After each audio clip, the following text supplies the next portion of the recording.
Hello दोस्तों, कैसे हैं आप लोग। आई होप कि आप अच्छे होंगे और स्वस्थ होंगे। तो दोस्तों, आज रामायण शुरू कर रहे हैं। तो मैं रामायण का सीरीज से ही कुछ ऐसे फैक्ट्स बाहर निकाल करके पेश करूंगा जो आपको बहुत ही आसान तरीके से, बहुत ही आसान भाषा में समझ में आएगा और पूरी तरह से रामायण का जो रस है, जो गुण है, वो आपको पूरी तरह से समझ में आएगा और उसके अंदर में छुपे भाव को आपके सामने पेश करूंगा।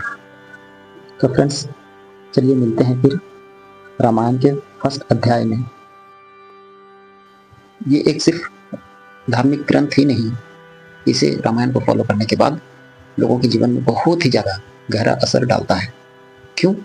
क्योंकि इसमें त्याग है, प्रेम है, कर्तव्य है, जिनका आदर्श सिखाया जा रहा है।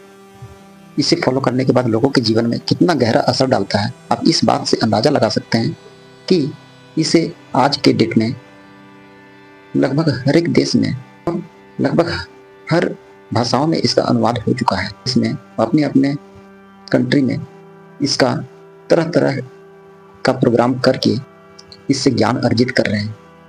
एक ऐसा देश है इंडोनेशिया। वहाँ दोस्तों इसे इम्पोर्टेंट सब्जेक्ट ही नहीं बल्कि प्रमुख विषय भी माना है उन्होंने अपने कंट्री में। क्योंकि भारत एक ऐसा देश है, एक शांतिपूर्ण देश है, जो आज तक कभी दूसरे देश अपने सेनाएं नहीं भेजे हैं दूसरे देशों को कब्जा करने के लिए। इस रामायण को शांति दूत और पैसेंजर ऑफ लव से भी जाना जाता है। जैसा कि हमने आपको बताया, धार्मिक ग्रंथ होने के साथ साथ सांस्कृतिक दस्तावेज हैं, कल्चरल डॉक्यूमेंट्स हैं। बहुत ही गहराई से फीलिंग्स को दर्शाया गया है, भावनाओं को व्यक्त किया गया है। तो अब ये जान लेते हैं कि रामायण की रचना किसने की। सबसे पहले रामायण को महर्षि वाल्मीकि ने रामायण की रचना की है संस्कृत भाषा में। तो जब संस्कृत भाषा समय के अनुसार बोलचाल की भाषा जब नहीं रह गई है, उसके बाद अवधी भाषा में गोस्वामी तुलसीदास ने इसे रचना किया है। तो इन पर बहुत ही विवाद हुआ, परंतु वो पीछे नहीं हटे, क्योंकि इनकी महत्ता को देखकर पीछे नहीं हटे। इसकी गुणवत्ता को लोगों के अंदर जाना बहुत जरूरी है, ताकि इससे अपने जीवन में अप्लाई कर सके। तो गोस्वामी तुलसीदास ने रामचरितमानस की रचना की। जैसा हमने आपको पहले बताया कि तुलसीदास ने रामायण की रचना की। समय के अनुसार हर एक भाषाओं में अनुवाद हुआ, जैसे अवधी भाषा में, कन्नड़ में, बंगाली में, और सबसे बड़ी बात है गाइस, इसका अनुवाद उर्दू में भी हो चुका है। जी हाँ, उर्दू में भी हो चुका है।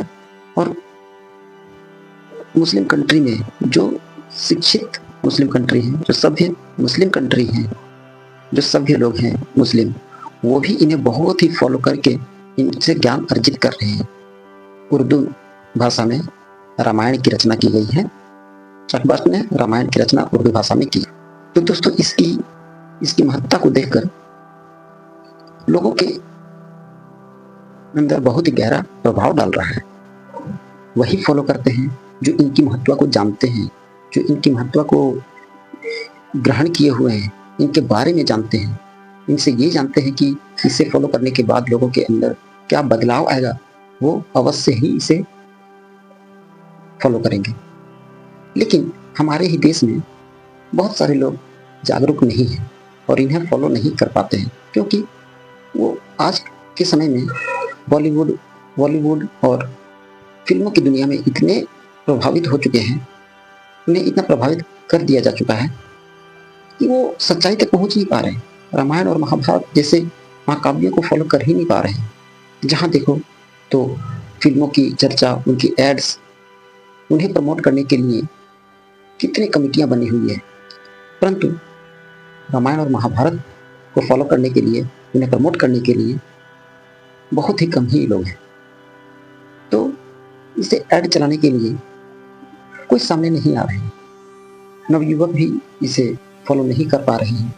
रामायण इस विश्वास को मजबूत करती है कि जब कोई अतताई ताकत, कोई ऑटोक्रेटिक पावर इंसान को अपने पैरों तले कुचलने को विवश कर देता है, तो कुछ ऐसे महान शक्ति के रूप में किसी मनुष्य का जन्म होता है और तब उसका मुकाबला सच्चाई, आत्मविश्वास और प्रेम की भावना से मुकाबला करता है।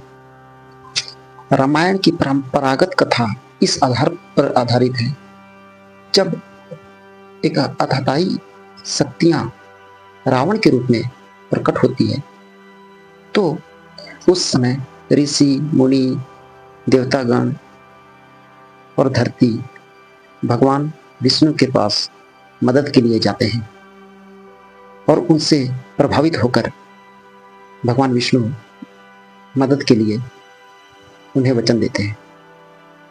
इस कथा से इंसान के अंदर में सच्चाई के रास्ते पर चलने की हिम्मत आती है, क्योंकि उन्हें विश्वास होता है कि अंत में सच्चाई की ही जीत होती है और पूरे संसार में एक ही नारा गूंजता रहेगा, सत्यमेव जयते, सत्यमेव जयते। तो दोस्तों, भगवान विष्णु सारे गंधर्वों, सारे देवताओं से ये कहकर वचन देते हैं, हम इंसान के रूप में पैदा होकर रावण का अहंकार को हम भंग करेंगे। तो रावण के अंदर भी क्या है दोस्तों, उनके अंदर काफी अहंकार भर आया था, क्योंकि अपने परिश्रम से, अपने तपस्या से भगवान शंकर से एक वरदान मांग लिया था कि वो काफी शक्तिशाली हो जाए। उन्हें शक्तिशाली बनाना भगवान शंकर के लिए जिम्मेदारी भी हो जाती है और वो हर किसी को ये वरदान देते हैं जो परिश्रम करते हैं, जो तपस्या करते हैं, जो मेहनत करते हैं, उसे फल प्राप्त होता ही है। और क्यों ना हो, जो मेहनत करेगा उसे फल मिलेगा ही। परंतु रावण को जब ये शक्ति मिली तो वो अहंकार में बदल गया और वो अपने आप को ऐसा बना लिया कि मैं ही भगवान हूँ, पूरे संसार में मैं ही शक्तिशाली हूँ। और वो हर किसी के साथ जुल्म करना, अत्याचार करना शुरू कर दिए थे, क्योंकि उन्हें हराने वाले कोई नहीं थे।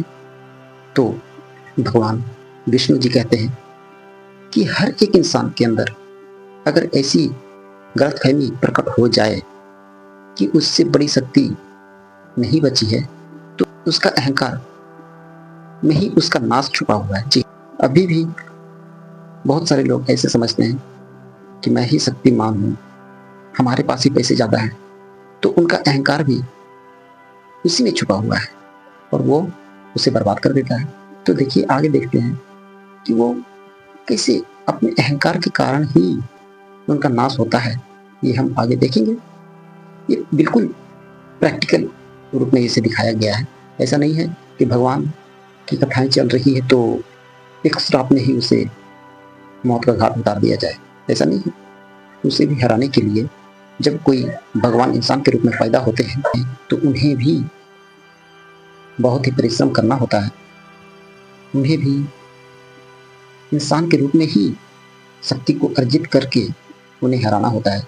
ऐसा नहीं है कि वो भगवान के रूप में पैदा हुए और वो उन्हें एक क्षण में, एक ही बाण में उसे मार दे। जी नहीं।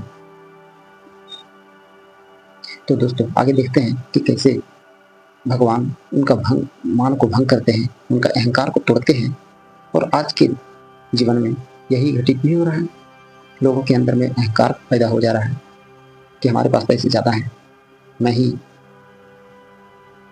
सबसे बड़ा इंसान हूँ।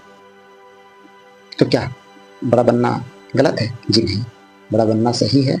आप पैसे इकट्ठा करिए, वो काम आने वाले हैं, परंतु आपके अंदर अहंकार नहीं होना चाहिए उस पैसे के कारण। अगर ऐसा अहंकार आ जाता है तो दोस्तों, आपका भी एक घमंड टूटने वाला है। भगवान किसी न किसी रूप में आकर आपका मान को भंग करेंगे ही, आपके अहंकार को भंग करेंगे। आपको पता भी नहीं होगा कि वो भगवान कहाँ है। और वो भगवान कुछ नहीं, वो एक शक्ति है और शक्ति के रूप में ही आपका मान भंग करते हैं। तो चलिए देखते हैं। आगे कहते हैं कि मैं राजा दशरथ के घर एक इंसान के रूप में पैदा होकर उनका मान भंग करने का संकल्प लेता हूँ। राजा दशरथ के घर पैदा होते हैं। अब यहाँ से दोस्तों भगवानों के बीच वार्तालाप को समाप्त करके और चलते हैं एकदम प्रैक्टिकल दुनिया में, एक सामाजिक जीवन में जो हमारे बीच और आपके बीच घटित हो सकता है और हो रहा है। जब वो पैदा होते हैं, इसके बाद हम हर एक चीज़ों को कैसे अप्लाई करेंगे, और हम भी भगवान राम तो नहीं परंतु राम के जैसे बनने की कोशिश तो कर सकते हैं। कोई राम तो नहीं बन सकता है परंतु राम के जैसे बनने की कोशिश तो कर सकते हैं, उनके रास्ते पर चलने की कोशिश तो कर सकते हैं। तो चलिए ये देखते हैं कि कैसे इसे अगले टॉपिक में चर्चा करेंगे। यहाँ तक दोस्तों भगवानों के बीच वार्तालाप हुआ। अगले एपिसोड में हम देखेंगे कि भगवान राम का जन्म कैसे होता है और हम इनसे क्या सीख सकते हैं। तो दोस्तों तब तक के लिए धन्यवाद। बाय बाय, टेक केयर, जय हिंद।